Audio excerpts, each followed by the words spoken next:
Good evening, ladies and gentlemen. It is such an honor for me to be here tonight in this iconic UN building celebrating UNICEF's 70th anniversary. First of all, I want to take a moment to celebrate every minute of these 70 years where UNICEF has worked selflessly for every child. Today, we all stand here to renew that exact pledge. To every single person involved in UNICEF, keep doing what you're doing, because the world is a better place because of you. My involvement with UNICEF started 10 years ago in India. Today I stand here humbled, enriched, committed because of that exact experience. I want to thank the India team who has worked tirelessly with me for over 10 years now for the amazing journey so far. And I want to thank UNICEF for giving me this opportunity to extend the work that I can do to the world.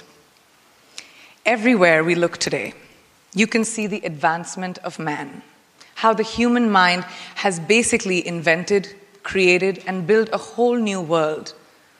Yet strangely, every time that I have been on the field, I've wondered how that same human mind continues to allow the exploitation of children across the world, where girls are being denied to go to school, where children are living without clean water, medical care, protection, even food, where their bodies and minds are unprotected from violence, abuse, and exploitation, where they are targets of war.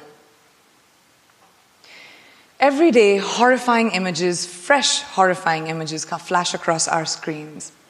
A 10-year-old girl dressed as a bride, marrying a man twice her age. A boy sitting at the back of an ambulance trying to understand what just happened to him.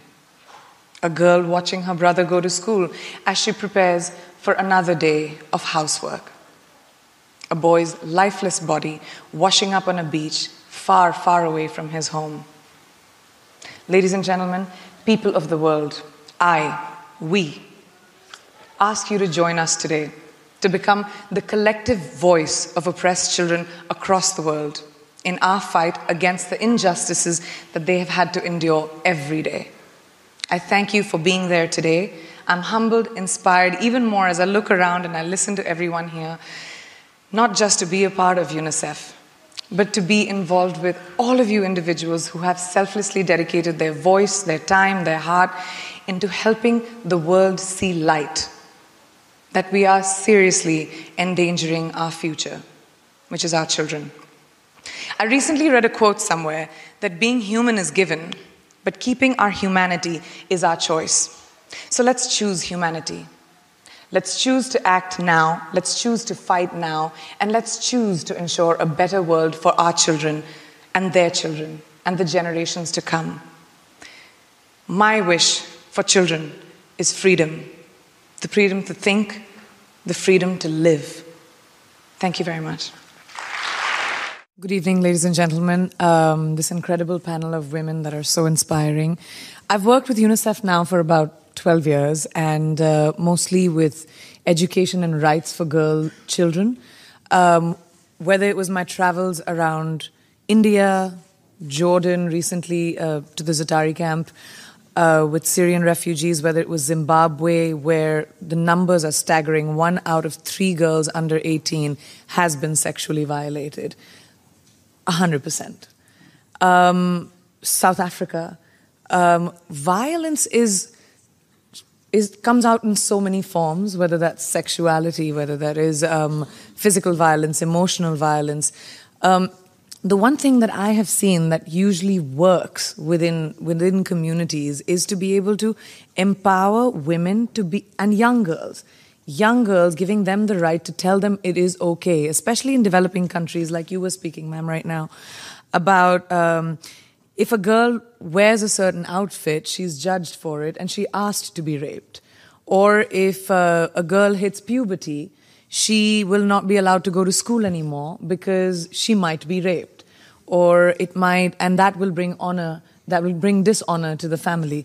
These are certain little things that are set in mindsets which have been for thousands of years been told to us as women that we dictate our intention or everything that we want to achieve by the clothes that we wear or the way that we speak or how loudly we speak or what point we're trying to make.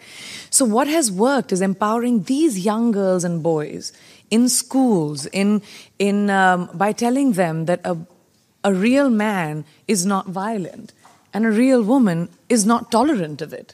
Because what happens is society tells boys that it's okay to be violent, and then women just become tolerant. And when these girls are empowered, I've seen so many kids that I've met who go into their own communities, and despite of being ousted, despite of being told that they're too much women and they're bad influences, and they will probably, turn the other girls into bad influences, they go out there, knock on doors, and make the change. So we need to start young. We are not going to be able to change the mindsets of older people, unfortunately. And starting young, how do you get girls and boys to be more engaged in this fight, both girls and boys?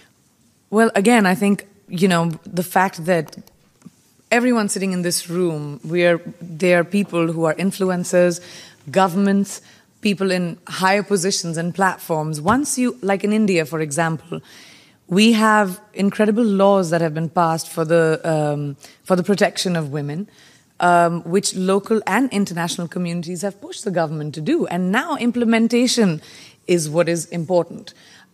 You see young people with the use of social media, with the use of being aware, socially aware, by parents teaching their children, by making them, like how Malala's father addressed us, and he said, my father was exactly the same.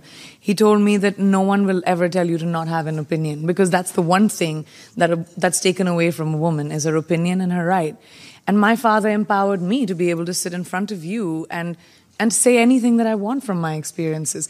And it's that with the internet, with the social media that we have, it can become something which is horrible, but it can also become a boon by us being able to... These kids are dictating and teaching themselves.